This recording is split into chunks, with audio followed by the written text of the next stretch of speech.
Mine too. Boom. Live. We are live. Get my There we go. Welcome to the No Breaks Network, your home for education and entertainment, righteousness and ratchetness, where we are never content with just content. No breaks. I'm not saying I'm going to rule the world or I'm going to change the world, but I guarantee that I will spark the brain that will change the world, and that's our job. What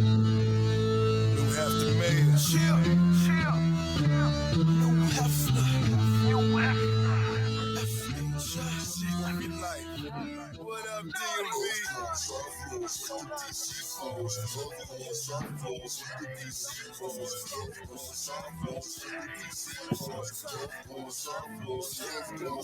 We getting money whole time, fucking bitches whole time, rapping DC whole time. We getting money whole time, fucking bitches whole time, rapping DC whole time.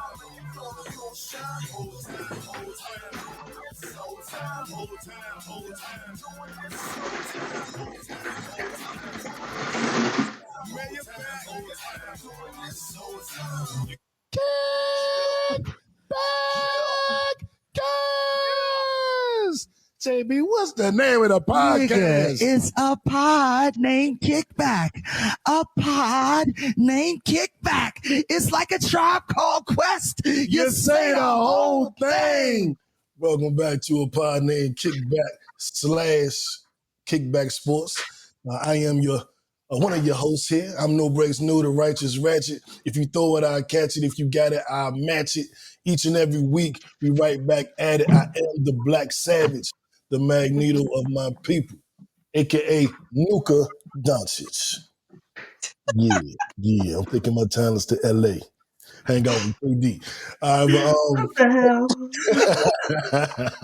I like that Nuka Doncik. See, I like that. I gotta throw some new stuff out there every week. Jack, what up? Talk to him. I'm here with that. And next for the summer, it's right around the corner. Y'all better get active. What's up, Kate? We're gonna have to get Jack a handheld mic. Cause I don't know what's going on with your sound. But Brandy T, talk to him, man. Hey, it's your man, the Randy T. Man Up Monday is where you will always find me. KD is in the building. Let's go. Special guest tonight, part of the whole No Breaks Network family, co-host of Kickback Sports, along with J. Lou. We have the one and only live from LA. KD, what up? What up? What up? What up? Hey, y'all. Hey man, just dealing with all this news we didn't got the last couple of days. What up, Angel? I see she tuned in. Angel, what up, sis? This gonna be one of them ones. So tell everybody tell everybody. Tell a friend tune in. This one of them ones. Lock in. Let's ride. Let's get it. Now, what I do want to know before we get into the actual episode, I just want to see how everybody doing. What's been going on this week, so we can go ahead and get into our high-low. Now, high-low. Who wants to go first? I was going to tell Jack to go first, but I don't see her anymore. So, Randy T, I'm going to throw it to you. High-low of the week.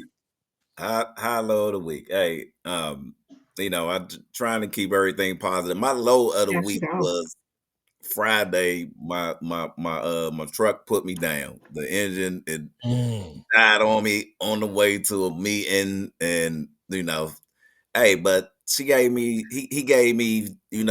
8 good years, right? I got more than my money out of it. It was great not having a car note and everything, you know what I'm saying? And things happen, you know what I mean? But my high was, and shout out to my big brother, you know what I mean, my friend, my brother. I'm the godfather of his kids, who just happened to have a nice vehicle sitting in the yard, and he was like, "Hey man, come get it till you figure out whatever your next move is gonna be."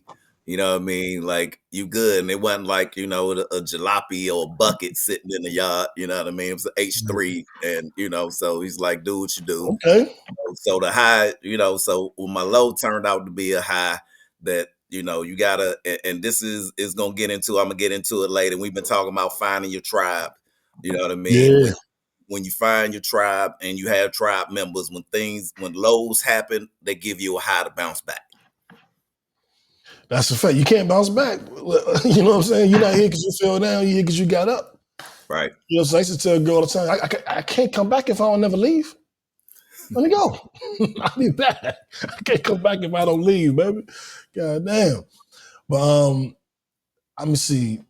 KD, give us your high-low. What was your high-low of the week? I think we know what your high was already. Yeah, Luka going to LA. I don't have no lows. That's great. Yeah, I don't have no lows. Yeah, I try not to have lows because they only lows if you look at it as lows, you know? But they were all high moments in my life, and I'm good. No complaints. I'm healthy, and so is my family, and that's all that matters. Yes, man. You're not going to give us one of the highs? You pausing a little bit. Say it one more time. I said you're not going to give us one of your highs, just one high of the week?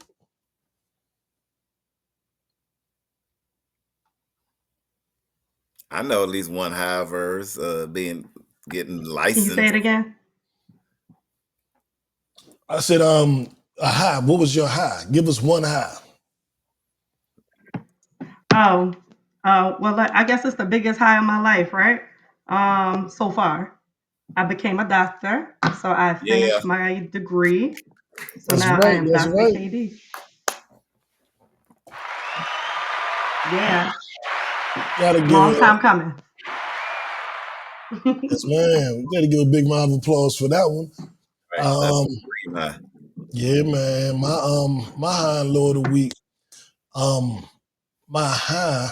Actually, I gotta write this down. I'm still doing my I have a jar that I write a note in every Sunday night, every week this year, and I'm gonna read it on New Year's. And that jar highlights something good that happened this week. So when I look back in my year, I can see all the good that happened. So it's not a mind game I'm playing with myself, but I just want to remind myself that it ain't all bad. You know what I'm saying? And I would say my high of the week is getting Jack back. That's my high. We got Jack back. Now we done lost KD. Oh, Lord. yeah. Lord have mercy. But now my high of the week would probably be I worked out this week. Jack got me on a little regimen. I've been getting up and getting to it, and that definitely made me feel a lot better just about everything. Because sometimes I get stuck behind this desk on the phone talking to these people, and I'm not doing nothing but getting fat. So the fact that I was working out this week got me some fresh air, went for a jog around the neighborhood, just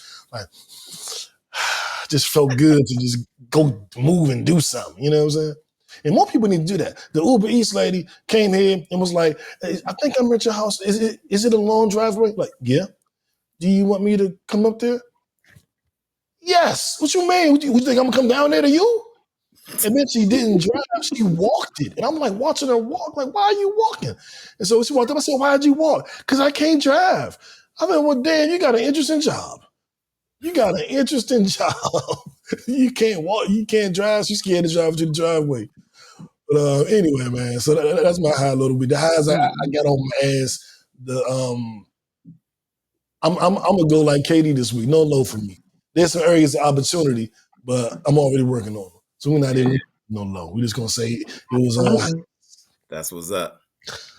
And I know Jack low gonna be her damn her internet. Shit. I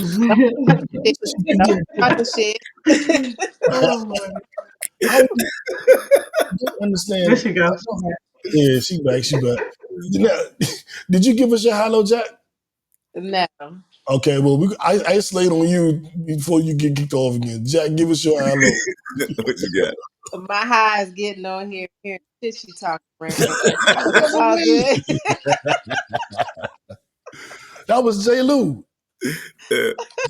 Blame it on J. Lou.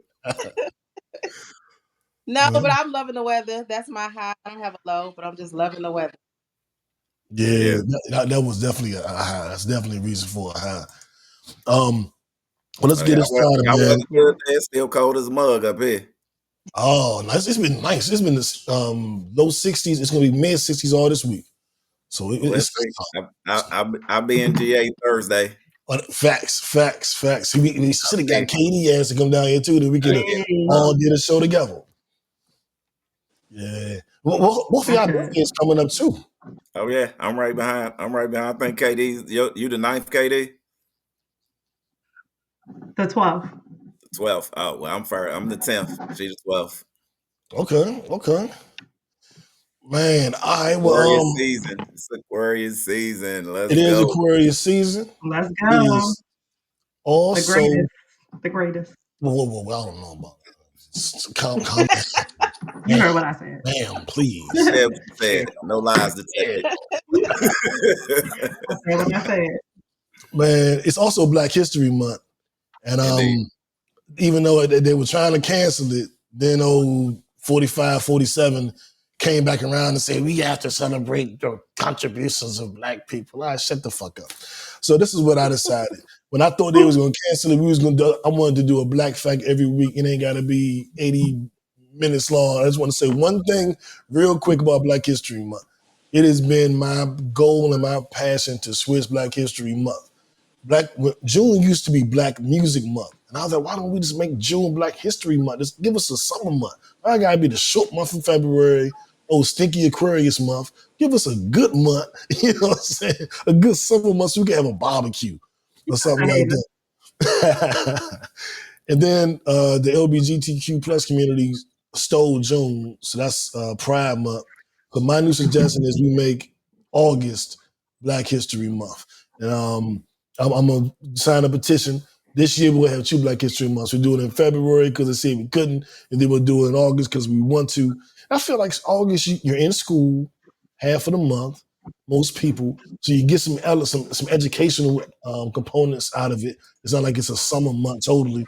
And then we also get to have a barbecue or vacation, do something tropical, do something that we would do as Black people if we move Black History Month to August. So I'm throwing it out there. I'm putting it out there. And be on the lookout on Facebook and everywhere you follow everybody, because there's going to be Black facts presented every day because we're going to celebrate no matter what they say. Fuck them. That's all I have to say about that. Now, Lord. Alrighty. We're going to get into Kickback Sports, man. Because the viral story of the week. My left stroke just went viral.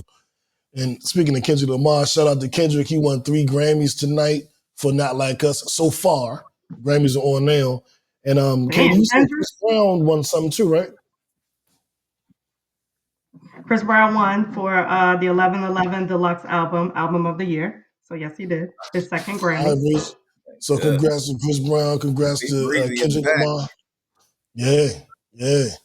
Congrats to all the Grammy winners. But what I want to talk about is not what's going on in the music industry, but what's going on in sports, what's going on in the NBA.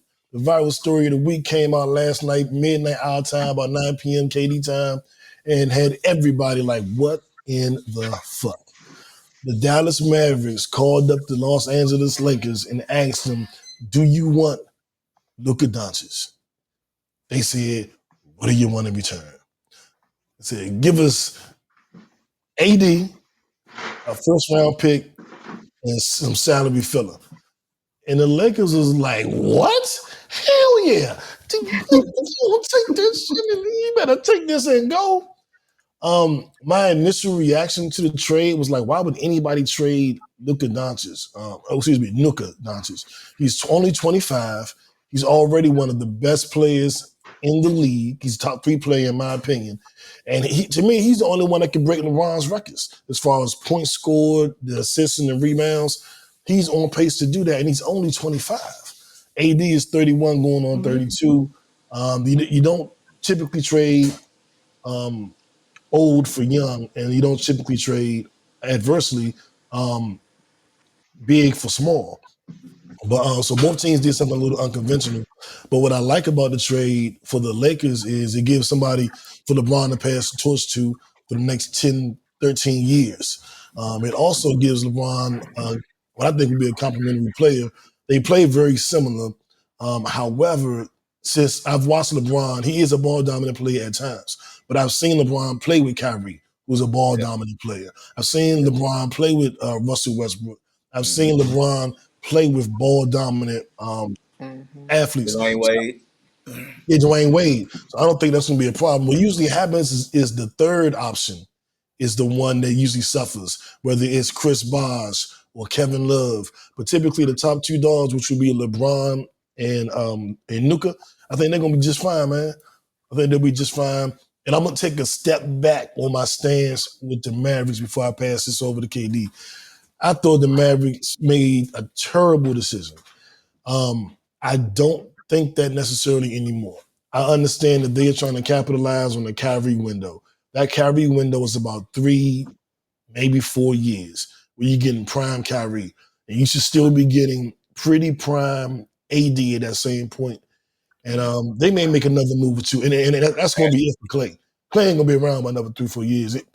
So if they're going to maximize that 3, I would say they have a chance. They got to do something quick, though. If the Mavericks are going to do it, Jason Kidd and that team got to get a playbook together and get to it and try to do it the next year or two. I said it on Kickback Sports the other night that there's no team in the West that can challenge OKC. So who can beat them in the East? Now there is a team that can challenge them this year, next year, KD. So as I throw this to you, I say the Lakers want to trade overall, but I do think Dallas has a window now. They made the finals last year, so they wasn't like a bum team.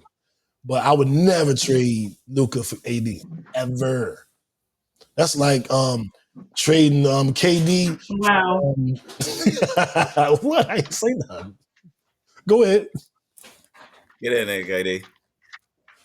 Because I feel like you're wrong. Number two is both of us can't really say who really won the trade. So I'll say that because we don't know until it's on paper. And we still have 4 more days before the trade deadline. LeBron fuck around and go to the Warriors or something. You don't even know. So the only upside, because the Lakers is my team as a Kobe Bryant fan for over 20 something years, but because they made bad trades with LeBron, AD, trading the whole fucking team away, bringing Bronny, I've been kind of like on the half with them. So it does make sense. The one thing that wins is LeBron can teach Luka a little bit more how to be a little better off the court, thinking wise. Because right now he's just Zion with a little bit more skill. They both fat, and that's why he's Yeah. gone. It's a problem. It's a problem if you trade your franchise player at midnight, bruh. It's a fucking problem. So at the end of the day, AD, we do know AD is hurt, but the last 2 years it's been a little less. And when he's on the floor, he is the best player on the floor, unless Kawhi Leonard is on the floor with him and healthy, and KD, and probably Steph Curry. So we don't really know who won the trade yet. I feel like there's more coming. The Lakers still have their number 1 pick. But at the end of the day, I would gladly take AD. I think Luka is still great, but you went to a finals last year and they backdoored you. You didn't even know it was coming. It seemed like LeBron didn't even know it was coming. Yeah. So you telling me that's not a good trade? I feel like the pieces are there for AD. You got the front, you got the back, he got the 4, you got 2 5s, you got shot makers, you got people that have championships in their blood. Klay Thompson is one of them. I don't care if he's inconsistent, he is still the Klay Thompson, and that's just it. And you got role players like you say Dinwiddie trash, whatever, but he can still have a 15-point game some night. Spencer Dinwiddie. You still got Lively. He young. He's still getting up there. You got Gafford. I know you don't like him from the Wizards, but look, sometimes it just takes a new team and a new coach. And for Luka, I think maybe a new trainer being under LeBron, he will be better. So I'm happy for that as a Laker fan because he's only 25. I hope LeBron and his son go though, because you guys know I'm not a LeBron fan. There it is. They can both go on the next thing fucking smoking. I'm going to rebut you a little bit, then I'm going to toss it to Randy T. I do think that I agree with your point that there's nobody better for Luka to learn from than LeBron. As far as taking care of your body, LeBron is in year 22 and he looked like he's 25 years old. That Right. triple double he put on the Knicks and those two nasty dunks. I'm like, how old is this dude? How are you doing this? Crazy. Come Crazy. on. Yeah, Right. like what's that Jay-Z line? It's never been a nigga this good for this long. That is LeBron. Maybe he's not the GOAT, but he's the that, whatever that is called. He's that. He's my And GOAT. I wondered, there's no leadership in that locker room on the Mavs. I mean, you could say Jason Kidd, but that's going to be tough. Kyrie has not proven to be a leader. AD definitely has not proven to be a leader. The only thing that I think will really work is AD won't be expected to be the number one option, and Kyrie loves being number one. Kyrie wanted to be number one option with LeBron, so Kyrie will be number one, and AD can fall back into his number two role. That's when AD can be dangerous. So I'll give you that credit, KD, because AD as a number two, no real pressure. He got my back. He gonna be the leader. That's a dangerous player. They got some good It's hard company. playing for the Lakers. It's too much spotlight. Too much spotlight on you. No time. That's a fact. And Luka gonna thrive. Even if you lose, it's the Cowboys. Right. If Luka can slim down a little bit, get a little more serious, which I think LeBron and I wouldn't be surprised. Man, they got if that they all European said body, man. They can play fat and they still good. It don't matter. Them They- Europeans, they they'll was be so- Look at they bad so body bad at him ballers. being fat, they traded him. So They it bad obviously body did ballers, something. man. Look at Dirk. Look at Dirk from the most famous Dallas Maverick. Had the worst body in the whole NBA. Worst body. Till he retired. That's because he had that black woman making Man, on that fried chicken every day. man, Europeans built different, man. Look, the losers in this trade for real was the Mavs. And also, I don't even know how the Jazz got mixed up in it, but the Jazz, it was a three-way trade. And they got Jalen Shafino, like somebody from the Clippers, and the Mavs second round pick. Like, so they that was just getting rid of some money, right? But both of them lost because now what the Lakers did, Rob Pelinka won on this, right? I'm gonna tell you, like, this was some GM magic. This is some Adam Peters GM magic right here, because this is what I'm telling you. What they solved two problems, right? Because right now, they got so much invested in LeBron, who is the franchise right now. But as good as he is, he old. And we don't know how much we're going to get of him. So now we need to replace him with somebody who can do it. Luka is 25. We can get him to play and learn under how to play playoff basketball under LeBron. LeBron got at least 2 more good years in him. I'm believing that. For At real. least if he wants to play. 3 if he wanted, right?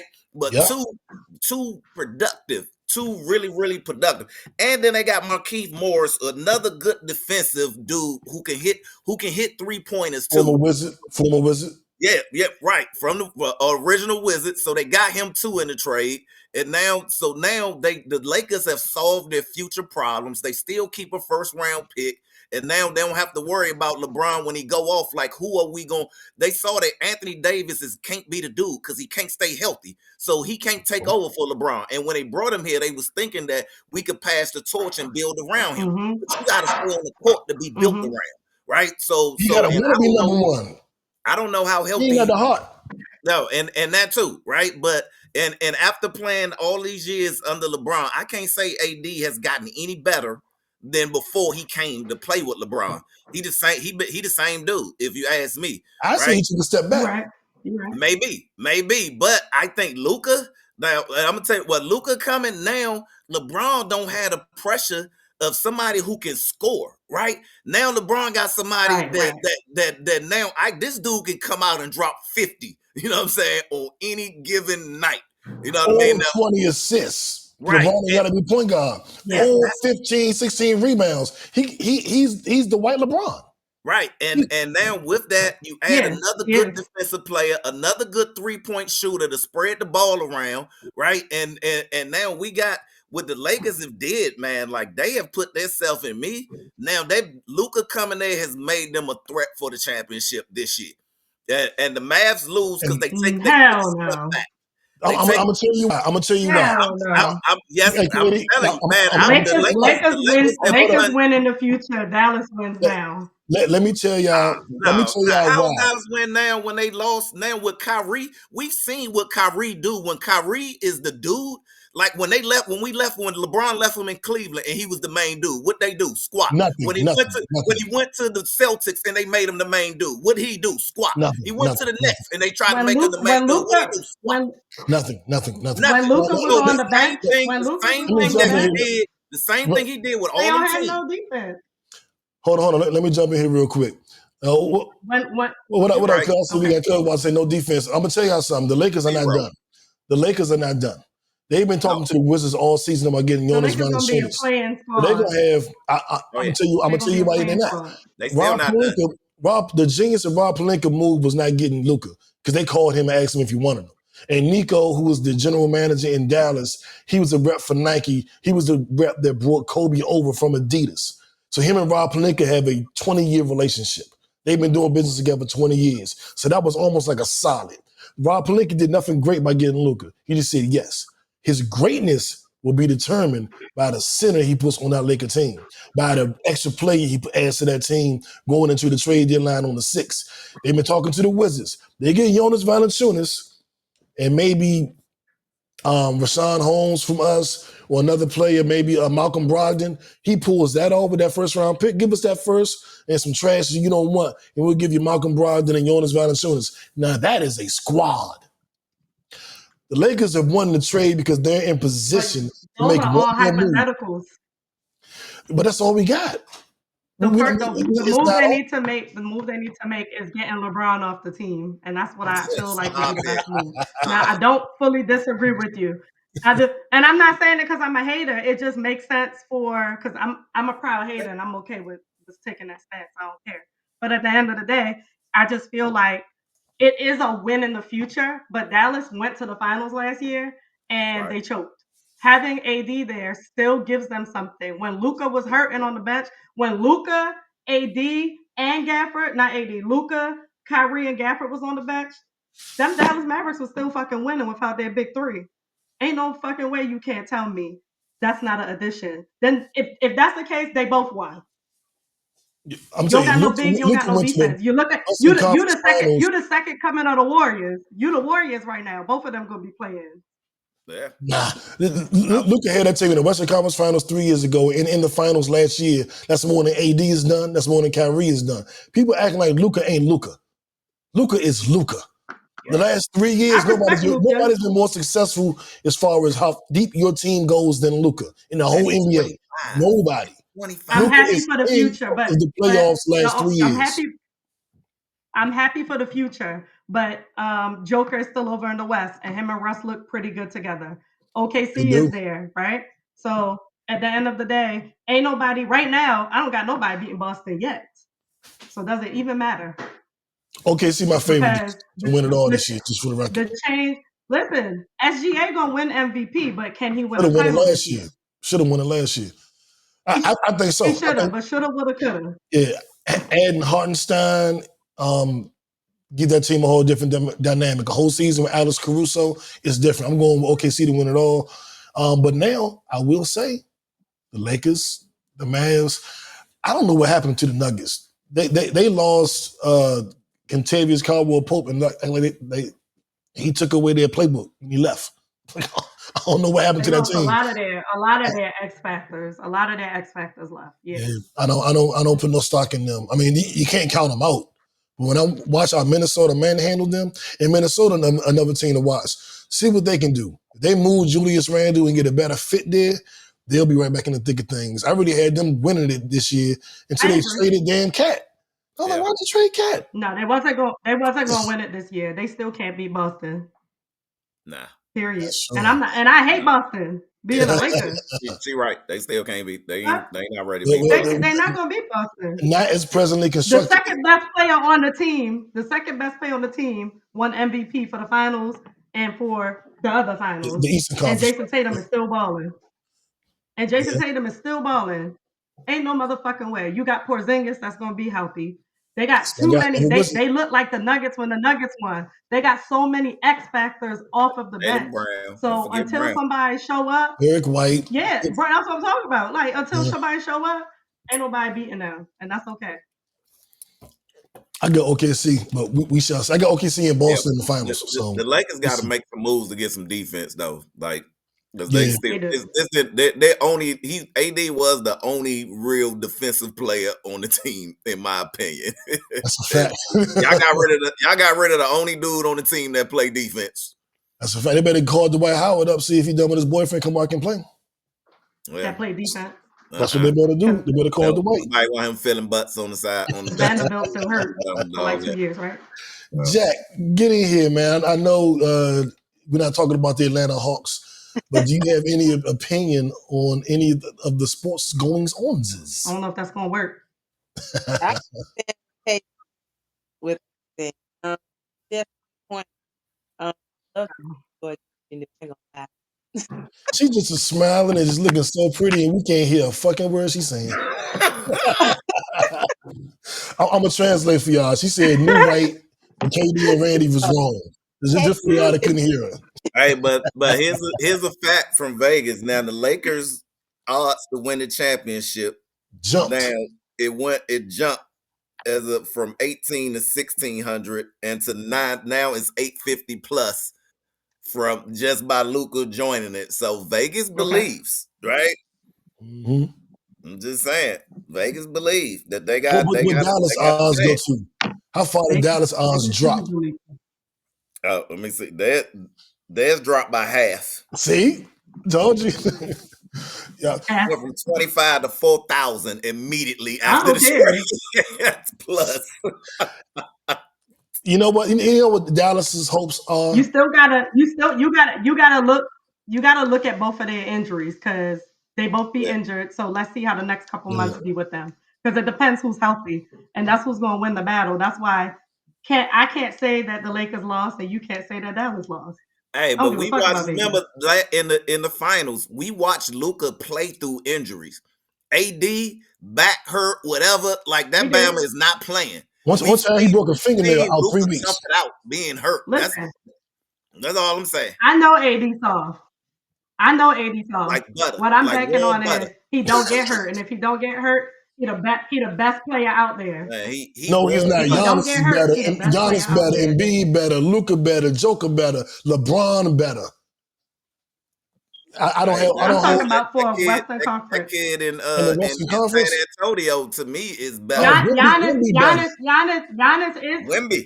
is better. Giannis is better. But is Giannis gonna even beat Chicago? I mean, not Chicago, the Celtics. No. No. Giannis should have left. He ain't. I don't even count. So it doesn't matter. He just gonna score points on a team that's gonna never do nothing.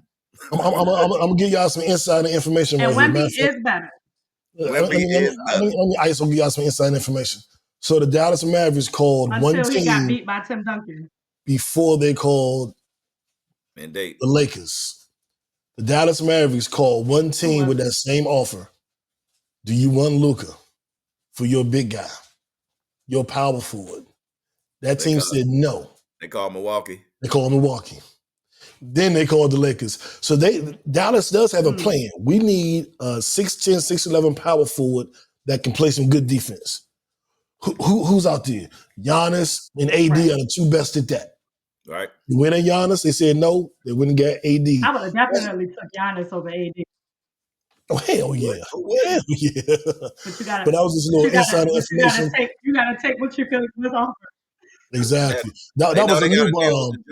You got to beat the Joker. There's no rose bomb. That was a new bomb. Where my bomb sound effect at? That was a new bomb. Nobody else is talking about that on sports media. I can't even find it. Oh. That was a new bomb. But all right, so as you guys know, we started this episode talking about sports, which is something we don't really do here on a Pod Named Kickback, but we do it every episode of Kickback Sports with me, KD, and J. Lou. And while we have you guys' attention, before we move on to our more traditional topics, I want to, KD, I'm going to put you on the spot real quick. Tell the No Breaks Network, the Pod Named Kickback audience, who you are, how you have your opinions with sports, how deep it goes, and all that good stuff. Just for those that don't know, when they tuning in every week to see Kickback Sports, what they can expect to get from you. I love sports and I love debating. So this is the best place to do it. And I always feel like I'm right. So there you go. Can't get no deeper than that. That's it. Good stuff. Good stuff. All right, now Super Bowl coming up. I want to get everybody's take, man. What do y'all think? I'm gonna toss it to KD first. We got the Chiefs versus the Eagles, part 2. How do you think the game is going to go, and who you got winning? All right, I'm not gonna try to take too long, so let me sum it up as best as possible. They've been setting up the Golden Boy Patrick Mahomes three-peat since last year when he beat the 49ers. And every game they played this year, they should have lost, but they didn't because the rest was on his side. I'm sorry, Eagles. We are all going for Jalen. We all want to see Saquon get it, but it ain't happening, baby. And that's it. That's just the reality of it. And if I'm wrong, y'all can spam my comments, but I doubt it. It wasn't a problem. His rigging wasn't a problem. Everybody's seen it when he played the Texans early in the playoffs, right? But when did it really get bad? When he beat the white boy Josh Allen. He did that to Lamar too, but it don't look bad when you do it to the nigga. But it looked bad when you do it to Josh Allen, one of the last of the white quarterbacks that look like Brady and all them, right? So now y'all see it. Okay. They give Jalen a hard fucking time too, just like they do Lamar. And I want him to win, but baby, it ain't happening. Next year, we all got a clean slate after he gets three-peat. That's it. Rainy T. And then it's go Ravens, go Ravens. I think that first of all, this is a Super Bowl rematch that nobody wanted to see. All right, let's all be clear on that. This is the Super Bowl rematch that nobody wanted to see. Philly fans are already salty because they thought that the pass interference call on the last time that they played in the Super Bowl was the reason that they won. And not to mention all the controversial calls that Patrick Mahomes have had all year long. But with that being said, like I call him playoff Patrick, man, like because he just fine. I think like in the last since my boy left, since Tyreek left Kansas City, like Mahomes he's changed his game a little bit, right? He was like when he was there, when Tyreek was there, he was throwing for 300-400 yards, you know what I mean, and multiple touchdowns every game. And now, he got his games are kind of just like middle of the road, right? Like he getting out of there with maybe 200, 225 and 2 touchdowns. Like that's like his average, right? And so, but now he's found Mahomes is like, I don't need stats anymore. I just find a way to keep my team in a position to win. And that's the biggest difference, I think, between the two quarterbacks that are playing, between Jalen Hurts and between Mahomes. Mahomes has found, like, he's been through it enough that he knows that I know how to utilize the people that are around me, that it's not about me anymore, you know what I mean, and to make big plays when they need to happen, with a little bit of help from the boys in the stripes, you know what I mean? But hey, if you ask me, that's when Vegas make a call, it happens, right? But again, I think on paper, Philly is the best team, hands down. The defense, when you look at the defense on every skill position, Philly gets the nod, right?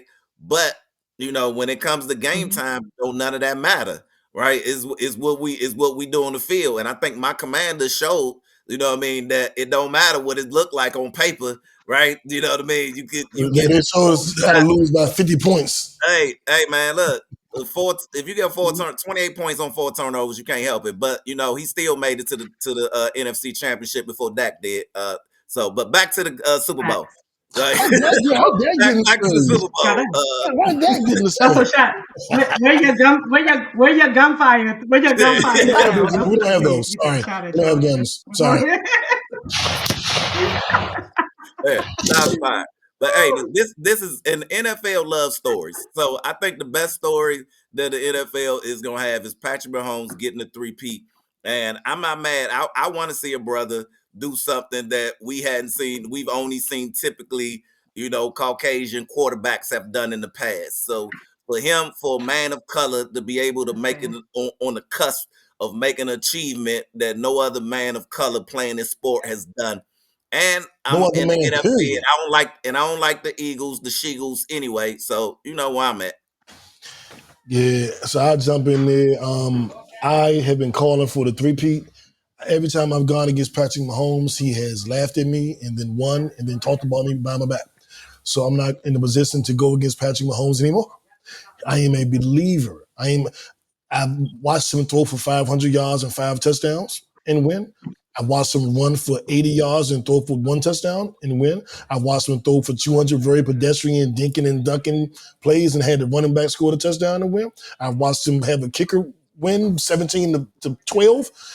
He just wins.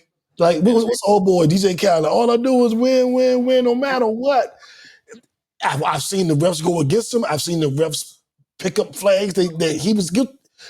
He just wins.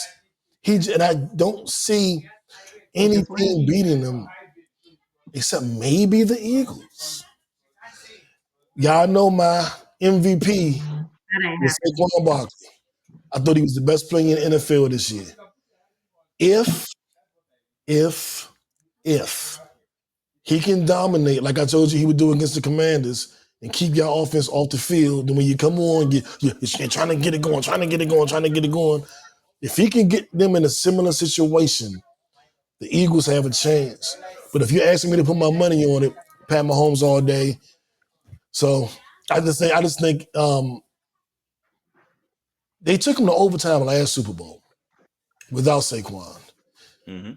If it was not Patrick Mahomes, I would pick the Eagles. I've been with the Eagles all year, but I am not betting against Pat Mahomes. And they say that pass interference on Juju. They say they say that was what turned the game. They say that's the reason that they lost. The Philly fans still say that's the reason they lost the Super Bowl. That pass interference call on Juju in the fourth quarter. I mean, it was a close game. It was overtime. It was overtime in the Super Bowl. Hey, my whole barbershop is Philly fans. So I hear every stat from them every week, and they still say they should have won. If it wasn't for that pass interference call on Juju in the fourth, they would have won that Super Bowl, which they was up. They was winning until that call. Man, I'm gonna throw it to Jackie. If I but was a millionaire, I had $1 million. Go ahead. Yeah, I want to throw it to Jackie, but she said the person that's gonna win the Super Bowl is Kendrick Lamar. Whatever. All right, Jackie, let's see if we can hear you. Talk to me. The Chiefs, of course. Okay. That's it. This is the Chiefs. That's it. That's all. That's it. Mic drop. Mic drop. Chiefs. All right. And we're about to transition from sports. Any issues with the All-Star game selections? Anybody omitted, left off that you're mad about? Anybody get on? Libby. Period. That's the biggest snub. Like, how the heck? What the hell? I thought he made it. Wemby ain't make it? Nah. Damn. When I saw Wemby didn't make it. Trey didn't make it. Shit. That's crazy. I think Trey definitely being here in Atlanta. I've been watching Trey for years. I've argued that Trey was as good as Luka. I do think Luka might be a little bit better, but I think Trey needs to belong in that upper echelon. He took his team to the Eastern Conference Finals before Luka made it to the Western Conference Finals, and he keeps the Hawks relevant. And this is the second time a player has averaged over 20 points a game and over 10 assists a game and didn't make the All-Star team. It happened this year with Trey, and it happened last year with Trey. The only player to ever do that and not make an All-Star team. Tyrese Maxey. Tyrese could have made it. Yeah, Tyrese could have made Maxey ain't make it either. I'm gonna throw my boy Jordan Poole some love. LaMelo Ball. Yeah, LaMelo. Now LaMelo didn't make it because of his record, but LaMelo put up nice numbers. Melo been balling this year. Numbers. Yeah. He ain't never met a 3-pointer. But it shouldn't be about the record. Right. It shouldn't be about the record. This is individual to me. I agree, but I think sometimes when the numbers, when the stats are close, they it's like the tiebreaker. They go with record. You know. I do think Wemby is the biggest snub, though. The top. I can't believe Wemby. They're playing so well. They're playing 500 ball in the playoffs, in the play-in.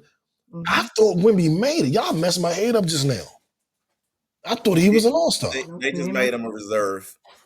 Okay, he did make it. I was about to say, like, no, he was snubbed. He wasn't on there at first. I think the backlash. No, he wasn't. He wasn't a starter. He wasn't a starter.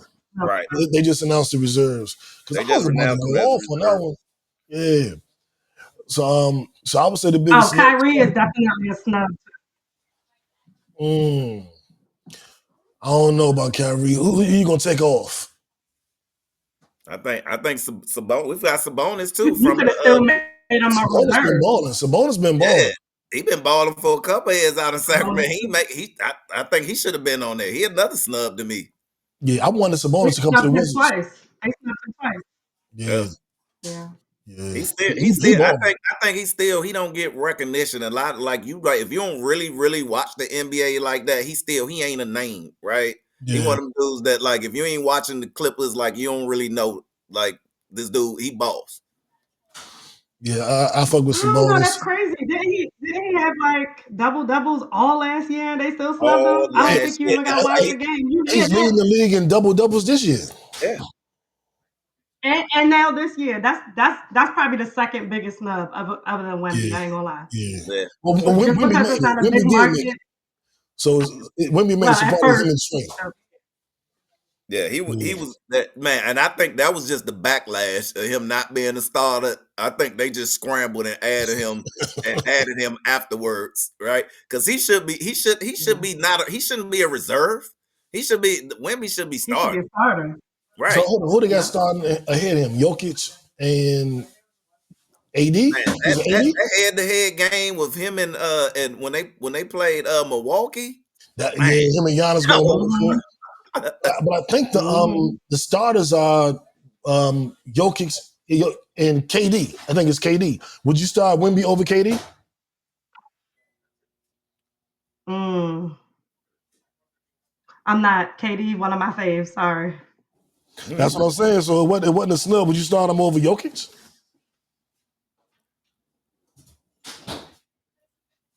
I don't think I can do that would you start Wemby over LeBron? Well, we got.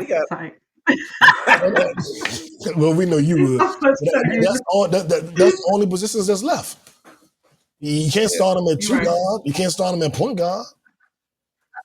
I know these young niggas like I can't wait for these old niggas to retire. KD, I was starting over Anthony Davis. Stay hurting soft as butter. Anthony Davis ain't starting. I would start him over Jokic, Kevin Durant, and LeBron. That's the front court. Yeah, I would. Yeah. So, yeah, they got 2-3 more years. Yeah, well, Joker's gonna be around for a minute, so I'm not talking about Joker. I'm talking about the old niggas. Joker ain't old. Yeah. True. Man, you see what KD said to Gary Payton? They was arguing. Y'all catch that shit? He was arguing, and GP was like, "I'm up here. I'm in the sky," and KD was like, "I'm on the top of the rafters. If you up that high," and then Gary Payton said, "Well, I'm on top of the roof." KD say, "Man, but you was my age. You was the 8th nigga on the bench. Shut up." I said, "Oh shit." Yes, he did say that. So disrespectful, but I love it. But he said he idolized Gary Payton. He said Gary Payton was his idol, so he always teasing him and shit.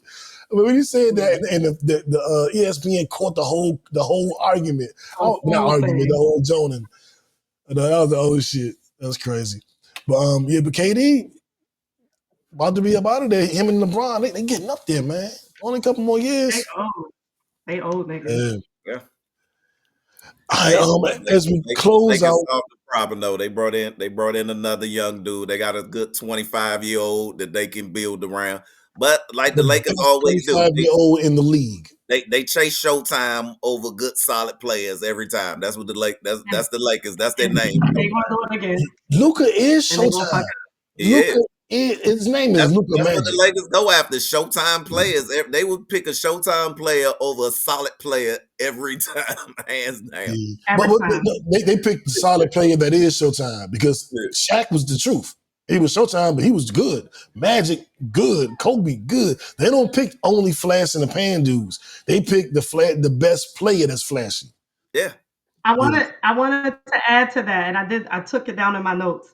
Like by history, the Lakers do go for Showtime, but they win. When they got Kareem, 5 rings. When they got Kobe from the Celtics, right? 5 Yep. rings. Pal, 2. AD, 1. Shaq, 3. They usually come out on the winning end. Let's see if history repeats itself. As long as they make better, they just got to build around them, and that's it. Go ahead and give us that number 1 pick. We're going to send y'all Brogdon and Jonas Valanciunas. And then Why you're you going to want have why you want our young dudes to leave, man? I they like. old. Those are old dudes. Oh, okay, Those the are old both in dudes. their Oh, 30s. yeah. No, we keeping our young dudes. We trying to get rid of the old dudes and get some first round picks. So Right. yeah, I definitely we're gonna see, man. We're gonna see what the Lakers do. If they don't do nothing, then I don't know if they won that trade. I might have to change my argument. But if they add what I think they're gonna do, then I think we I straight. think they going further than the Mavs with this trade. That's all I'm gonna say. They need We're some gonna see. size. They need some size. Pause. But If they do. Luka stay healthy. No, we know AD that warm butter. We know what he so They so both hurt now. They yeah. both got traded and they both hurt. So Yeah. we I gonna bet see. Luca be They back both first. they're both We supposed seen to be back by y'all birthday, and then they play each other once right after y'all birthday, and then they play on TNT February 25th. That Yes. game is Be is here. must watch. We might have yeah, to go live after the game sold out and do a TV. live reaction to that joint. Yeah. But I'm gonna take us It's gonna on be lit, to our next segment. It's the mayor. Stay fly, stay high. What the fuck? You know what it is. What the fuck? As we move on, I want to change the tone a little bit. We having fun tonight, and we definitely will get back to the fun. But right now, I want to kind of change courses a little bit because we had a plane crash in D.C. I believe it was American Airlines was hit by a Black Hawk helicopter, military helicopter. And we lost over 60 people in that tragedy. So definitely rest in peace to everybody that we lost, everybody that was affected. I know the friends and family members that were affected. I know how it hit them. But just as a person that likes to travel and get on planes, that shit hit me. You know what I'm saying? And seeing pictures of the people that passed, Howard University professor, and there was some military people. It was like a volleyball team on Ice board, skaters. the ice skaters. It's just like, damn. And I look at all of this and I look at what Trump did as soon as he got in office, how we called us of dismantling the FAA, which is the people that organized, the flights, organized watching the flights and doing the telecommunications with the pilots and making sure that we don't have the aviation, we don't have these incidents. And then to know that he came in and he wasn't happy with it because he felt like it was a bunch of DEI hires and him shaking it up and seeing this result. Now, I'm not saying it's directly attributed to what he did, but the facts are just the facts. You get rid of the head, they say usually the body will fall. He got rid of the head of all these organizations dealing with aviation and air traffic control, and now we're having these crazy accidents. Um, I can go into so much more about what Trump has done these first 2 weeks, but before I do that, I want to get you guys' thoughts on just the airplane crash and just how that has affected really the country, the world for real. But it's in our neck of the woods in DC, so I know it hit a lot of us a little bit different. KD,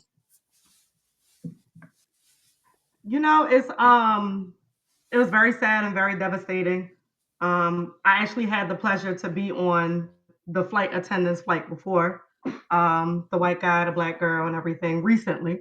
So it's kind of like sad because you're like that close and you don't know that could be like their last day. And I know they're flight attendants and I know that they get trained and they know it could be life or death.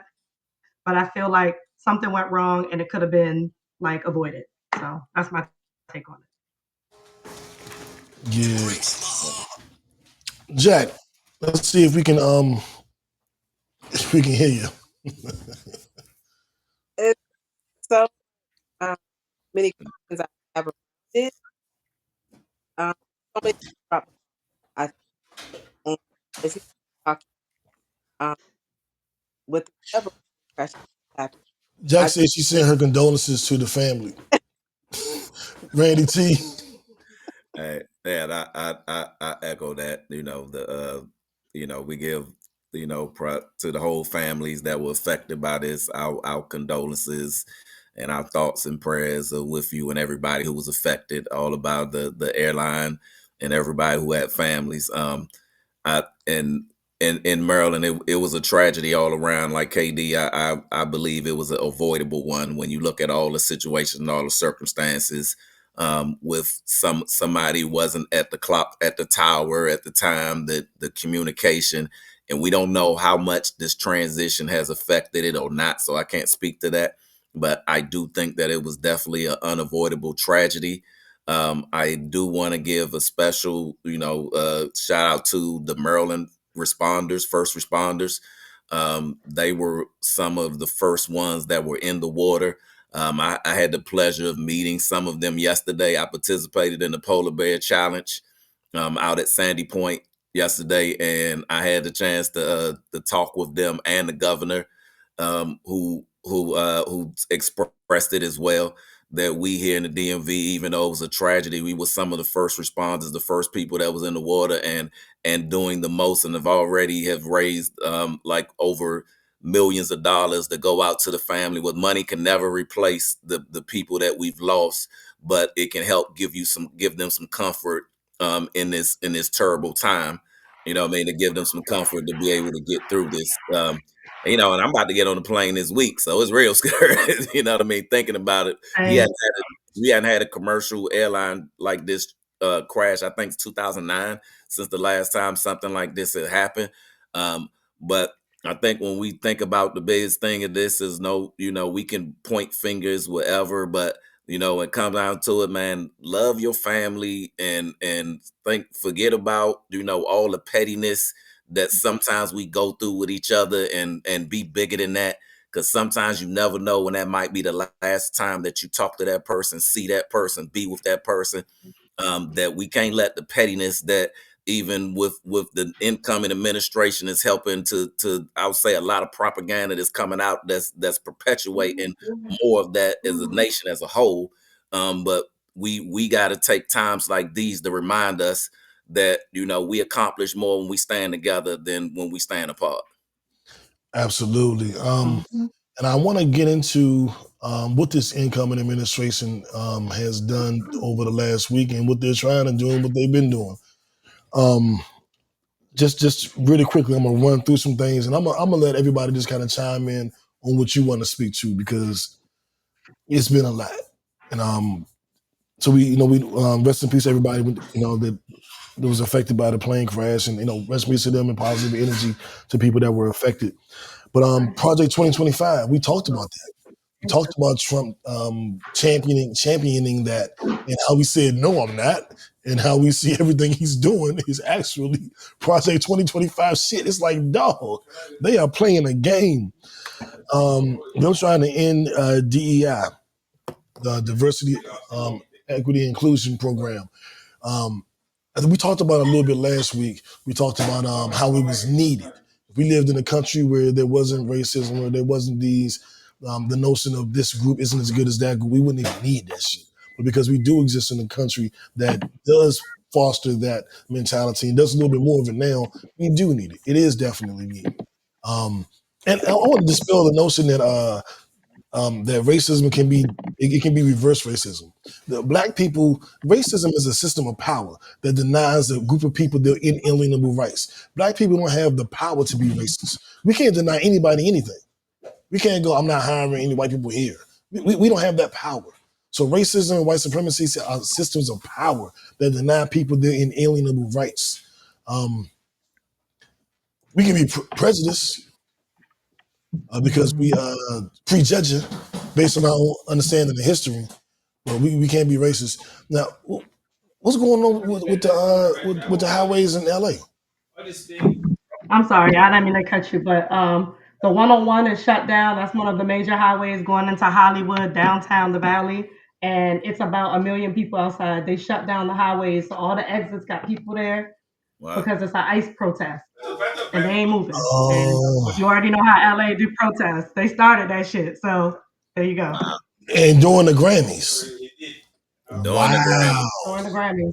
Man, shout out to You can LA put for Project standing up for what they believe in, man. Yeah. You can't never be mad at that. Hey, look, man, anytime anybody anywhere is standing up for the people, man, look, revolution is the voice of the people. So like when anybody's standing up and doing it, like shots out LA. I hope the rest of the country take notice and stand with LA. Let's make it go around. Let's hit every state. Yeah, Absolutely. and anybody that joins in, I'm gonna tell you right now, I'm not gonna abandon you. I'm gonna stick beside him. gonna stick beside you. So you know what I'm saying? Let's keep it going. Now, what do you guys before we move off of this new administration? I mean, the MLK files. I think we talked about this a little bit, but I just want to say, be prepared that the slander for MLK is going to come out. That's we know what this is about. They're going to talk about try to say he was at the Diddy freak offs and all that shit. They're going to try to paint him in that picture, and they're going to try to take away that holiday. We're not going to let them. They can try to take away Black History Month. We're going to move it to August any goddamn way. If you let me tell it. So I don't care what they do. I don't care what they say. We're going to do what we got to do. And Trump and all these executive orders are kind of crazy, but we're gonna stand up. We're gonna fight through it, and we're gonna do what we got to do. I'm gonna toss it to you, Randy, and then we get into the ladies. Just what are your thoughts? You know, Trump's first 13 days in office. Like, what are you thinking? I have a lot of thoughts. And Let's I've not talked, keep it too long. yeah, I'm gonna keep it short because I've talked to some people who some prominent politicians. I talked to the mayor of my city. He held a town hall last week, and I attended that because I wanted to hear what was the city's position on how, with all the DEI transitions that were taking place, that were the actionable items that they were going to take to make sure that diversity and inclusion still remained in our city, and the people who came here weren't going to be affected by it. And I gave the same question to Governor Westmore as well. And both of their sentiments were like, right now there's a lot of fire that's happening, right? And it's a lot of fires that's going quick.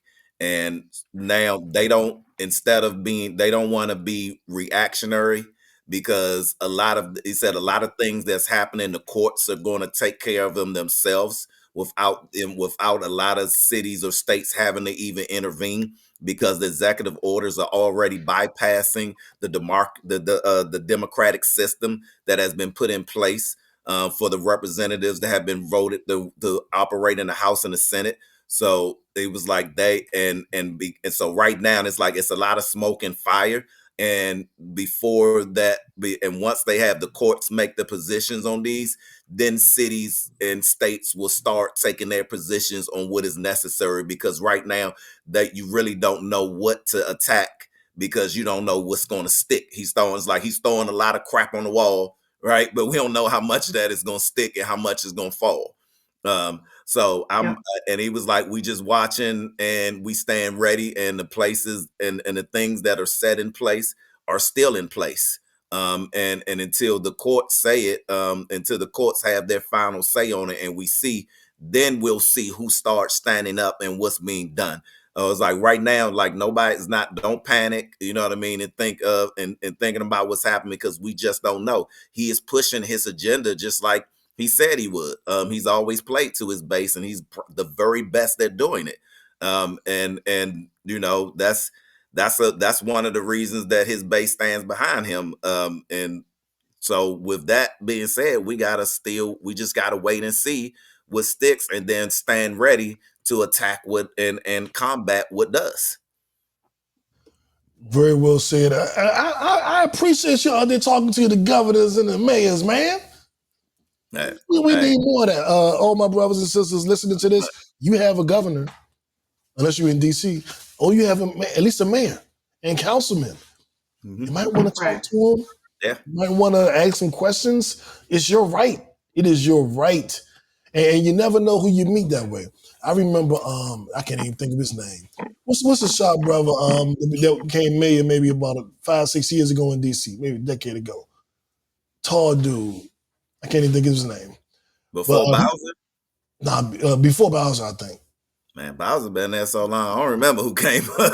Yeah, I had a brain like Man Murray. I don't know who. Hey, it was a brother, but I was on the board of No More Murders DC when we were trying to stop the violence initiative in the city.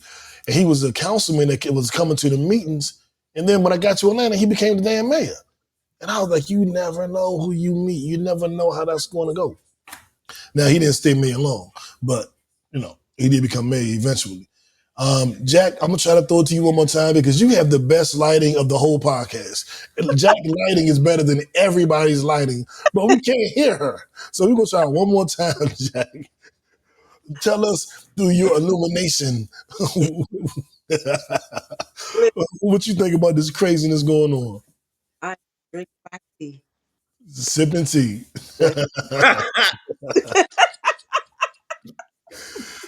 Man, it's crazy. KD, how are you seeing?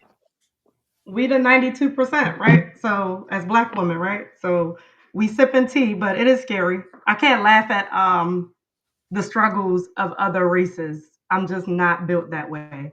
As much as they don't feel like we can live as one, it's still scary. So it incites fear in all of us. But I ain't saying nothing.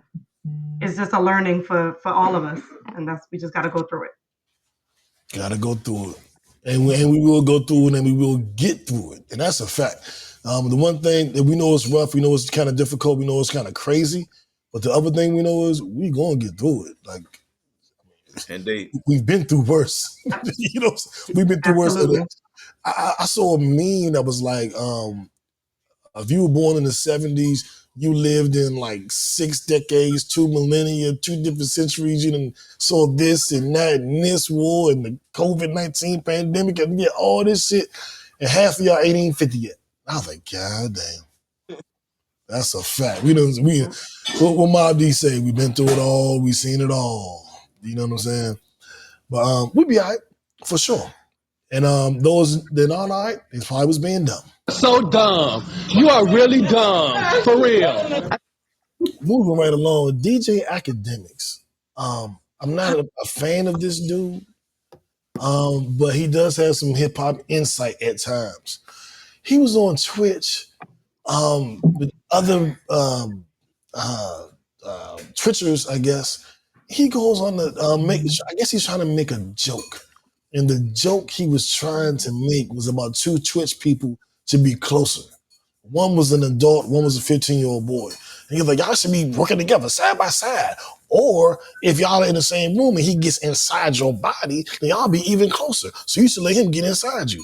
And I don't get the joke. He's telling a 15-year-old boy he should let a grown man get inside of him so that they could be. I'm sitting here like, that's not funny. Like, it's not, I don't even know how that's considered a joke. It was just some disturbing shit to say to anybody. If a nigga say that to me, I'd be like, what the fuck? I want, like, that's damn, like, I gotta smack you or something? Like, what are you talking about? And then to think that it was a joke, and then to think he said it to a 15-year-old boy, it's like, what are you doing? Now, this dude is making $1 million off Twitch. This streaming app where you get on and just talk and he rambles or whatever, gets drunk and is going his little rants. But he's now been banned. He's losing millions of dollars behind what I don't even think was a good joke. I don't know where his mind is or what the hell he was trying to say or what he thought he was saying, but you definitely get the Don't Be Dumb award. You definitely get the Shut Up Stupid award. What are you saying? I don't even know. I don't get the joke, man. And it's just stupid to me. And that was the stupidest thing I heard anybody say this week. So I had to bring it up. I don't know if you guys want to add to it. Yeah, I for one, man, Twitch is it's a game. It's like Twitter for gamers, for people who play games, and most of it are teenagers and below are the majority of the patrons on there. And I think anytime you're in an environment where minors are present, you have to be aware of what you say and how you carry yourself. And especially when you making money the way that he makes money off. Like he's already said, some stuff back, a couple of weeks ago where, I was like, I can't rock with this dude when, the stuff that he said off of, it wasn't on Twitch that he said that, but we know what he said, you know what I mean? Kind of, snitching, right? And like, you just don't do that, right? Right. Right. You already broke the bro code, you know what I mean, or what you said, and then now you back this up and you put a spotlight on you when you did that, right? So now you increase. I mean, and when you're in the spotlight, controversy can bring you money, but not when children are involved. When children are involved, now you got Yep. liabilities, right? Now you got Yep. liabilities, and this whole platform makes majority their demographics are teenagers, right? Those are the main ones who frequent this and who are on there. And I don't know what kind of statement, whatever he meant by it, but you just have to be careful. And I mentor a bunch of teens every third week, third Sunday myself. And I know when I speak in front of them, I am carefully make aware of what I'm gonna say and how I say it, because I'm in the presence of minors, right? So I know if I talk to them like they my own sons or daughter, that nothing that I wouldn't say to them, I'm not gonna say to anyone else. So any comment that comment was out of pocket, and whatever backlash he gets from it is deservingly so. Yeah, and speaking of some wow, what the hell? More Grammy news. Kanye and his wife showed up, and she had on a stocking cap covering her body, which means we got to see everything. And when I say everything, I mean everything. I have nothing to imagine. I know already. And it looks like they were removed from the Grammys because of her outfit. Wow. People are doing anything for clout, Yep. man. Anything for clout, and it is crazy. Man, I do don't know. anything that Kanye do or anybody who's around him surprise is any of that surprising? It's not I surprising. think nobody heard that or saw that and was like, "Oh, I didn't expect that." What Right. like, "Oh, wow." No, they was just like, "Oh yeah, who she's with?" Oh, okay, that's Makes sense. Makes makes sense. Well, let's get into some good news, man, because there's some people out here making some money, making more money. I want to celebrate them. If it's sports, if it's fashion, if it's music, if it's hustling, whatever, you're on a marathon, So I want to shout out a couple companies, Costco and even Walmart. I know Walmart is on that list, but I want to shout them out because Costco has raised its minimum wage to $30 an hour. That is maybe not the best living, but that is a respectable wage for anybody working for Costco. I would think you're at Costco, you make 30 an hour, you can get you an apartment, probably get you a car. You probably can have a quality of life. And I think that's what everybody's entitled to. But I was really shocked that Walmart paying their store managers upwards of $300,000. That fucked my head up. I was like, $300,000? What's the website? Walmart.com? I might need to apply for this shit. $300,000? And that lets you know how much they made and how little they paid people in the past. That you're now at the point where you're willing to pay a manager $300,000. Go get them jobs, y'all. I'm an advocate of starting your own business and doing what you got to do, but don't be no fool. If they offering $300,000 and you used to making 50, that might be a move, my dog. So just keep your eyes open for Walmart and Costco if you're looking for a job. I'm just saying. Round of applause for these dudes. Round of applause. No. Hold a round of applause for a Uh-oh, minute. uh-oh. Hold a round of applause. We're gonna give it to Costco, right? I'm gonna give it to Costco, but still being real, that's still like 57,000 a year. It's respectable for workers. So I'll give them the props for raising it, but still, I still think they can do better. Now Walmart. Now this to me means nothing because they've already have had a history of promoting the people up top and keeping the people on below that on the bottom, and this still speaks to that. And for me, when a super Walmart comes into your neighborhood, what it does, you're bringing in a whole bunch of minimum wage workers. So now you are diluting the workforce, because people who need the money, they're going to take the jobs, but still 80% or better of every Walmart and super Walmart, they're paying them just minimum wage or just above. So you haven't changed that.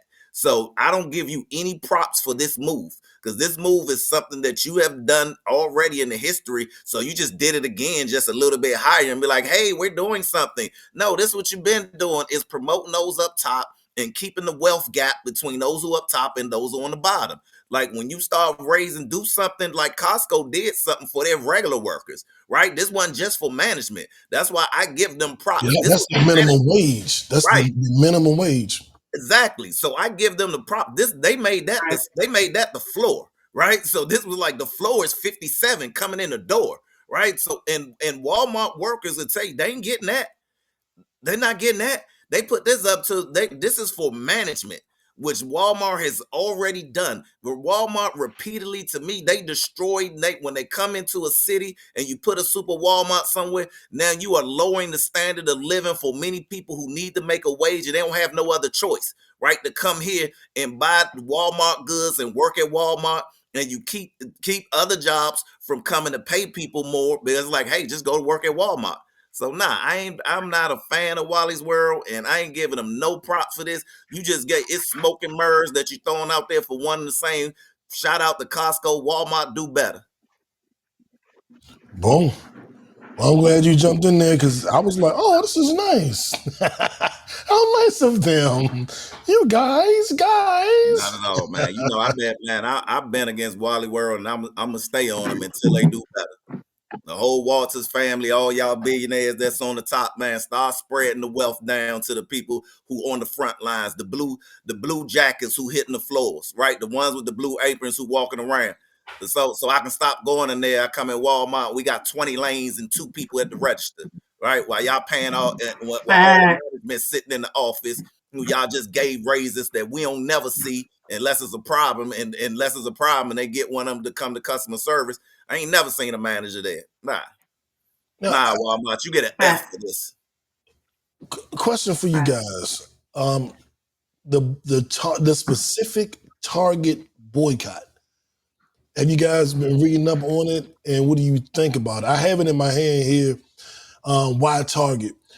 Target is rolling back its diversity, equity, and inclusion programs, including some that aim to make its workforce and merchandise better reflect its customers. Yeah, I know I'm lying. In a memo sent to its employees, a Minneapolis-based retailer said it will end its 3-year DEI goals, stop reports to external diversity-focused groups like the Human Rights Campaign's Corporate Equity Index, and end a program focused on carrying more products from Black or minority-owned businesses. So I guess they've gone an extra step. So they say our demand is Target must reinstate its diversity, equity, and inclusion program, or create new programs with the same or more robust commitments to Black and minority-owned businesses. Until then, we ask you to not shop at Target. Buy from Black and minority-owned businesses directly. And then it goes on to why only Target. This is the part I really was curious about. We are starting with Target. We will not stop at Target. We are organizing for working class and liberation, one boycott and strike at a time. So they're saying, let's start with Target. How you guys feel about that?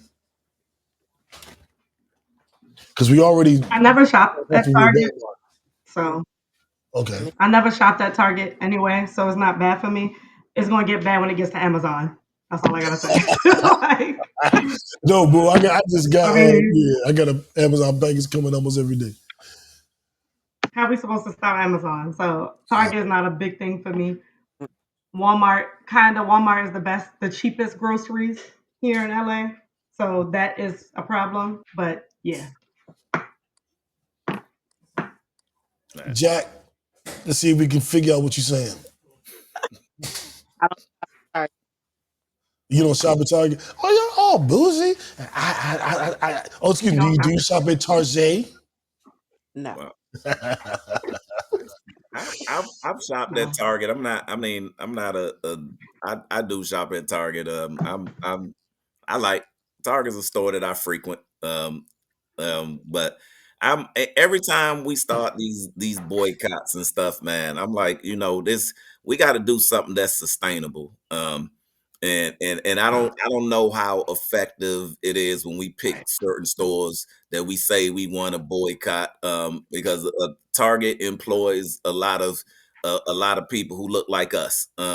So I don't know if how effective us boycotting those, like how it's going to really help our community. I think if we looking for systematic change, then it starts with the people who are making the votes and the rules that affect the workers.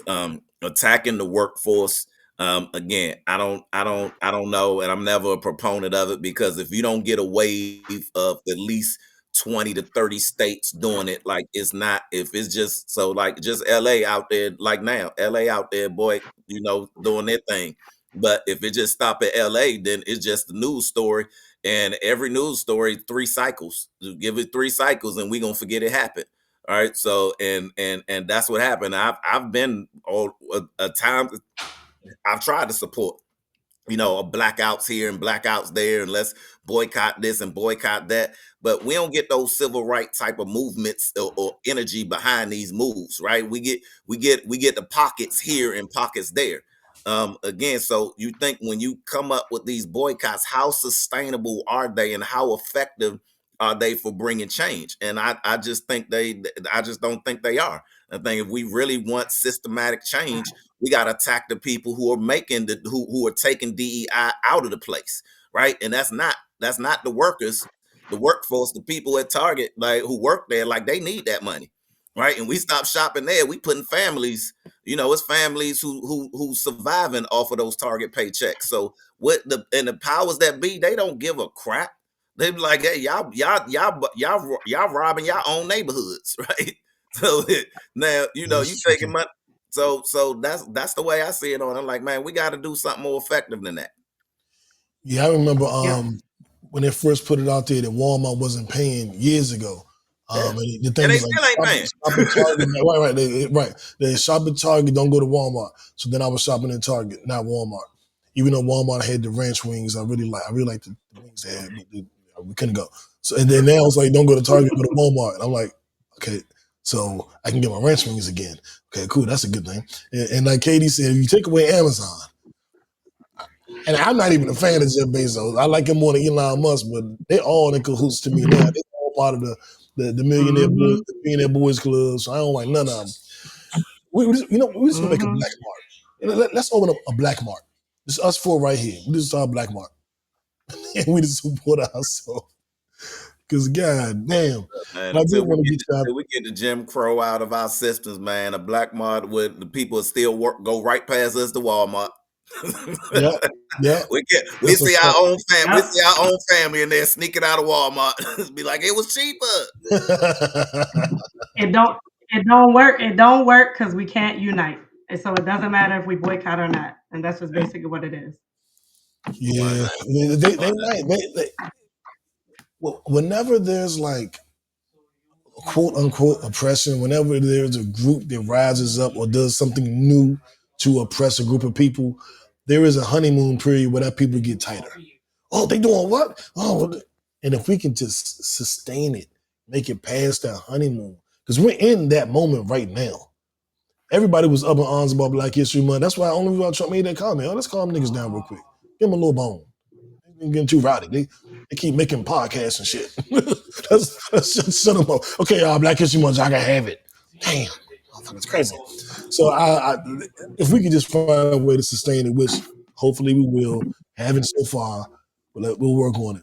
I do want to get into something fun before we head up out of here. This has been a matchup between a Pod Named Kickback and Kickback Sports. So we definitely talked about sports today. If you were listening, like, why are they talking about sports? It's because we had a matchup of the two podcasts, and so we did. Hope you enjoyed it. But right now, let's get into Netflix and chill. What does that even mean? I'm gonna tell y'all, I'm gonna be very, very quick, but I'm gonna tell you about some shit I've been watching. What up, Burger? You got Burger in the building. There you go. Where you been, man? Hey, where you been, Burger? Now, Netflix and chill. I'm gonna tell y'all. I told y'all if y'all put a bunch of black women on TV, I'm gonna watch it. I don't care. You put a Bird bunch been of watching the sisters on Grammys. TV. I'm watching Harlem, Megan Good, and all the other queens. I'm watching, and that show is great to me since last season. I call it the Black Sex in the City. I'm definitely enjoying it. I'm just watching it. It's nothing too heavy, but it's a good laugh, and it's beautiful black women. I don't know how you can lose. Severance. I think I told y'all about this show. It's on Apple TV. Hey, before you go on, man, like you made me. I started watching Harlem because of you. Okay. I started it today. Right. Now, what you think? I think I'm on episode. I think I got 3 episodes in today. Okay. Look, it's quite a funny show, man. And like, look, I'm about Hey. it's our beautiful black queens. You know what I mean? And I think, man, with if Sex in the City had the support and the run that it had, it's good to see our black queens in that same light. You know what I mean? Black successful women. You know what I mean? And showing them in that spotlight and giving them that. So I'm a fan so far, right? Like I like where it's going. I think the writing is good. I think the casting has been good so far, and it's pretty. It's been some real funny moments in the. You know what I mean? It's been some real funny moments. It's a funny show. It has some drama, but funny and some funny stuff behind it. Like I'm a fan. If you don't know about it, like look it up. Harlem. Like they going in what season now? I think Season three. Yeah, they in season 3 now. You make it 3 seasons, like you doing something. They say to get to the 3rd season, you got to have a solid fan base to get there. And I see why. And they had us waiting 2 years for season 3. Mm-hmm. 2 years for season 3. And this will be the final season, but they say they go out the perfect way. They say we give you a full season, we wrap up all the stories, and like you'll love it. They did an interview on Breakfast Club talking about it. Severance. I like shows that end. Like I think some of these shows go too far. You know what I mean? Like The Walking Dead.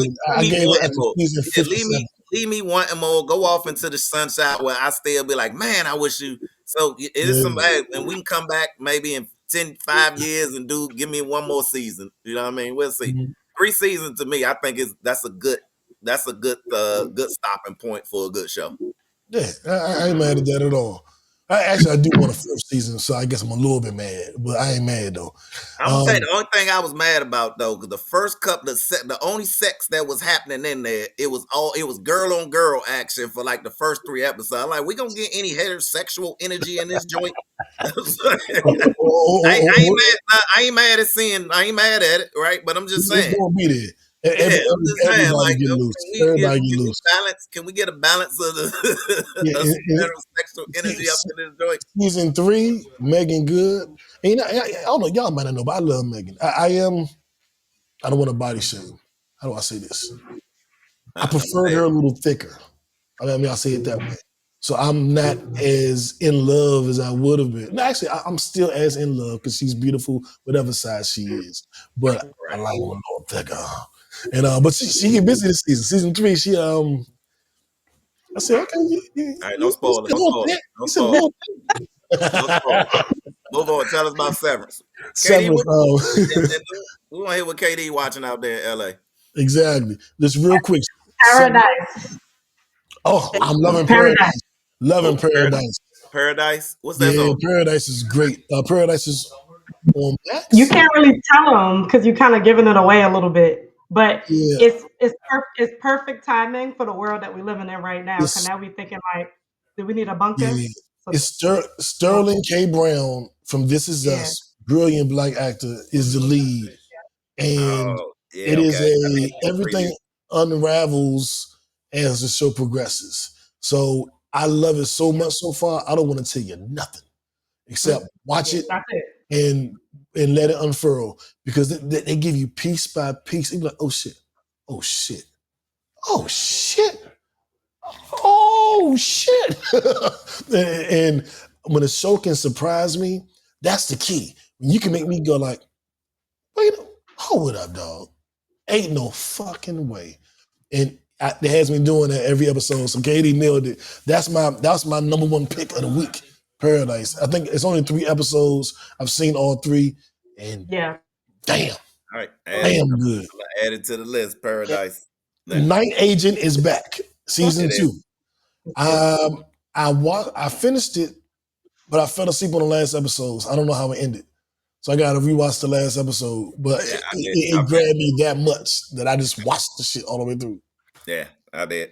I'm gonna tell you another good one though is American Prime Evil. I've been seeing that, but I never watched it. Yeah, and I'll tell you, it's some historic stuff in it. Because everybody have heard of BYU, that's Brigham Young University. Brigham Young, now from history, man, I see this.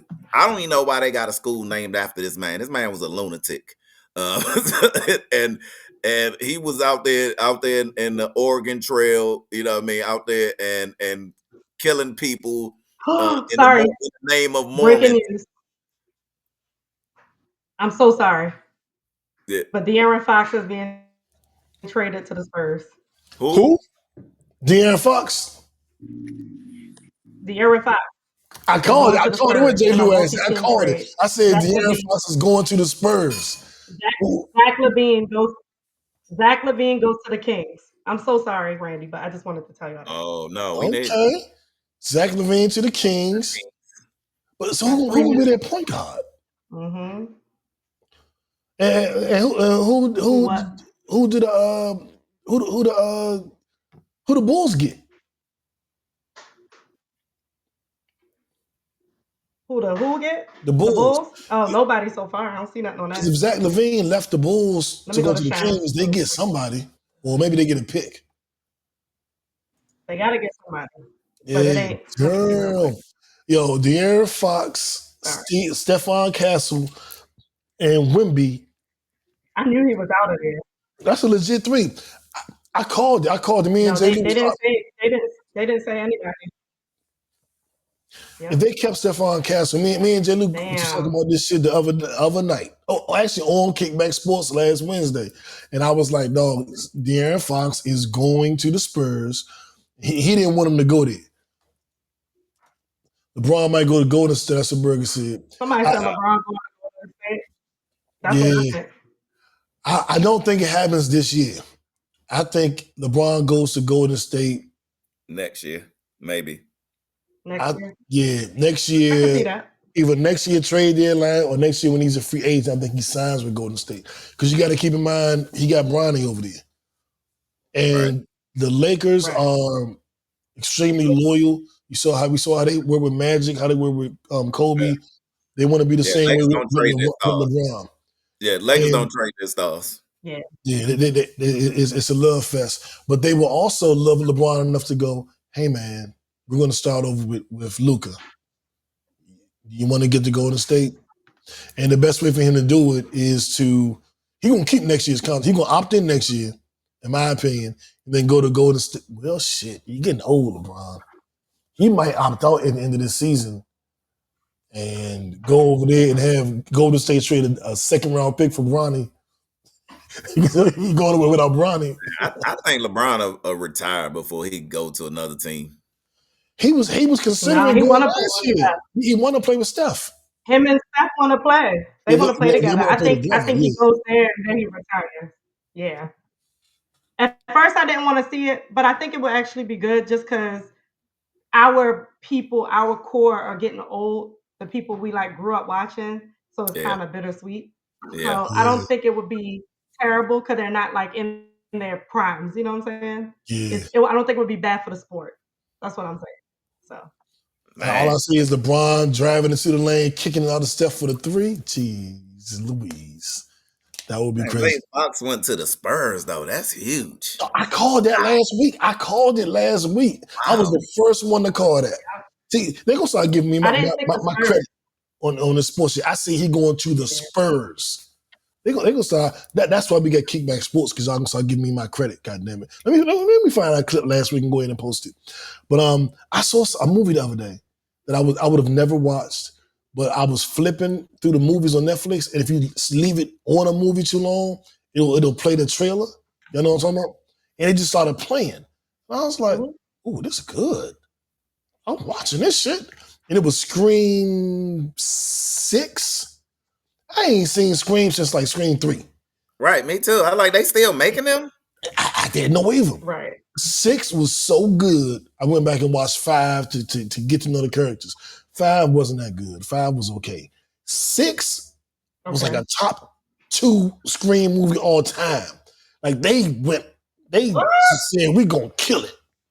I was sitting there like this is good. You know, you watch something you know supposed to be bad, but it's good, and you sitting there like, yeah, this is good. I ain't buying it. I ain't buying it. No, I promise you. I promise you. The suspense, the thrill, that Man, like slasher movies, man, they old now. Ain't nobody into them no more. That's the whole point, and I'm glad you said that, because they made this whole movie to not be a slasher.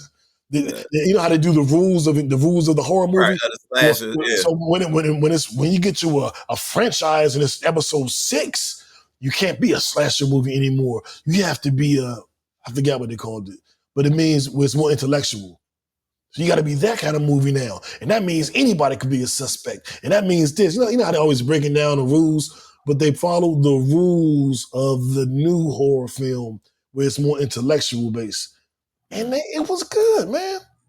I'm not lying, though. They ain't paying me. This is not an ad. I don't know. It sounds like I stumbled across it, watched it. It was like, good. So y'all can do with that what y'all want. Crazy as shit. 5 and 6 are on Netflix right now. 5 was mediocre. 6 was really good. So do with that what you will. I'll give you the information. Jack, what you watching over there? Don't say Pornhub. Jack watching push-ups and crunches and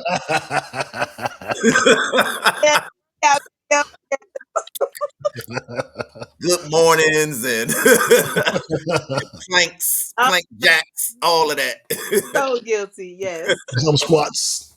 She had me over here doing jump squats, dog. Oh, but them things are the devil. They will wake you up. You see me in the morning, do some jump squats. You will be when you get tired, just go up to let's do the heel toe. When I get tired, I just do the heel toe. Just keep it moving and then go to your tiptoes. I'm saying it keep it moving. You still the same energy. Them joints is the devil. Them thing I hate jump those and plank and You see me doing both. Burpees and jump squats are the devil. I like them joints be having me about to throw up like every time. Hey, they keep you fit though, man. Like they don't nothing work your core. Like you want to burn some calories, like man, like 5 minutes of them joints, like you in the pocket. You in the pocket. That's a good hit workout. That Tabata. It's that Tabata right there. Yeah. Jack, did you say what you're watching? Rain the jump squats. Good mornings, burpees, and right. Everything that make you want to throw up and get back in bed. That's what she doing. I'm gonna tell y'all on the music scene. Oh, let me play my music drop, because I ain't played it in I don't know how long. This is a fantastic album, man. Let me borrow it. No, my brother. You got to buy your own. You got to buy your own. Yeah, I remember that commercial. KD might be too young. She don't remember that commercial. But they used to come on late night where you could order your vinyl records, 7 for $3, and they would deliver them to your house. But that was an old commercial. These dudes, they're at a house party, right? And it's like 3 dudes on one sofa, 3 girls on the other sofa, and they're not interacting. And dude's like, maybe I got to do something. Nobody's dancing. Well, I got a new record in the mail. Well, put it on. And he said, let me borrow it. No, my brother, you got to buy your own. And then the number come on the screen, 1-800-FUNKY-MUSIC, or whatever the hell it was. But speaking of music, we know a Pod Named Kickback playlist is updated every week. So if you guys don't know what's new, you don't know what's going on, you can always download the playlist and it'll be all the new music. Well, each artist is represented just about. And it's usually like 3 hours of music. So it's a good time. I will say The Weeknd dropped the album this week, and that was to my surprise because I had no idea The Weeknd was coming out with a new album. And I like it. I like Pop Weekend when he do his 80s R&B montage music. I'll be like, sound like music that would be in First Beautiful Day Off. But I still kind of like it. He on his R&B shit. He on his smooth shit. He on his hip hop. I'm like, damn, Weeknd, who are you as an artist? Because you do the 80s music and then you do the slow songs and now you on some funky shit. It's good, man. I only listen to it maybe twice, but it is good. Like, it's good. Like, everybody go by The Weeknd new album. I'm stamping. I like it. And if you're not sure, then get the Pod Named Kickback playlist off of Apple Music, and you can listen to the songs that I put on there. And you can determine whether or not if you want to download it. So that's matter of fact, that link will be in the description of the podcast. Are y'all listening to anything new? Second Red, it's about. She said she playing her workout playlist, Get Fit with Jack. Okay, cool. What I heard. That sounds like Katie music. That's that house music. She got a bad. She bought. I don't listen to that. She bought the leg. Right. I don't listen to Baltimore music, y'all. I like go-go better, but I listen to dancehall and soca. So, sorry, y'all. Don't kill me. Baltimore, don't kill me. All right, man. Well, I want to thank y'all for joining this mashup and listening to a Pod Named Kickback, getting busy with Kickback Sports. We try to give you the best of both worlds. Shout out to J-Lo who couldn't be here. Shout out to Randy T who is in the motherfucking building. Shout out to KD who is in the motherfucking building. Shout out to Jackie who is halfway in the building. You can see her. You can see her great. We got to work on that. But I want to thank y'all for tuning in. It is the first week of the second month of 2025. Yeah. And I'm gonna let y'all in on the secret because a lot of y'all are upset with yourselves. You're upset with people you know. You're upset with everything because things didn't start the way you thought they should. Don't tell anybody else this. Just between us. It's okay. You can start today. It's okay. You can literally start today. You can start working out today. You can work out tomorrow morning. You can open that book you're supposed to have read. You can make that call to that family member you were supposed to call. You can do that push-up you were supposed to do. You can do the jump squats with me and Randy. You can do whatever you want to do right now. The world did not end because it's February 2nd or 3rd, 4th, 5th, 6th. You got a chance to start brand new. Monday is February the 3rd. If you're listening to this on Monday, it's February the 3rd, first Monday of the month. Right. You still accomplish all your goals. You got a whole year. Yeah. Now, if you wait till March and April, then you got a problem. If you start right now, you can do whatever you want to do. I promise you. We need a fitness tip from Jack. Jack, get us right. Well, Jack got me right. She got me doing jump squats. And dude, tell her what I'm telling you. I'm telling you every it's not just for show. I keep my weights with me every day. Your feet hit the floor, 10 push-ups. 10 push-ups. When your feet hit the floor, 10 push-ups. When your feet hit the floor, 10 push-ups. Got it. Boom. I'm gonna do it. Hey, and for me, you know, I'm still on 2025 for all men. This is the year for fulfilling purpose, right? No more of everything that we thought the potential that been inside of us. 2025, calling all men. This is the year of purpose, and this is the year for growth, discipline, and impact. If you want to fulfill every goal in 2025, those are going to be the 3 key factors. And you tune in to Man Up Monday. I told you this is the year of fulfilling purpose, the year of every man becoming a mom, being a master of the moments. So stick with us, and that's what we doing. I got another one for you, Randy, that we can call it dig. You dig. It was, what was it? Development, impact, and growth. Yep. Dig. Yep. You dig. I like it. I like it. Thank you. Thank you. Yeah. Katie, get us out of here with some last words, ma'am. The body is great, right? And physical health is great, but make sure your mind is great too. Black men, please go to therapy. Black women, please go to therapy and stop trying to act like Jesus can fix it all because he can't. Some of y'all need medicine, and that's okay. That's okay. Jesus made medicine too. Exactly. Man, I think we left y'all with everything we can leave y'all with. I want to thank KD, Rainy T, and Jack for being here tonight. This has been a great episode. I can't wait to see us get back on the Sauce and Gambia. Yeah, big. We love y'all. Come back. Love y'all.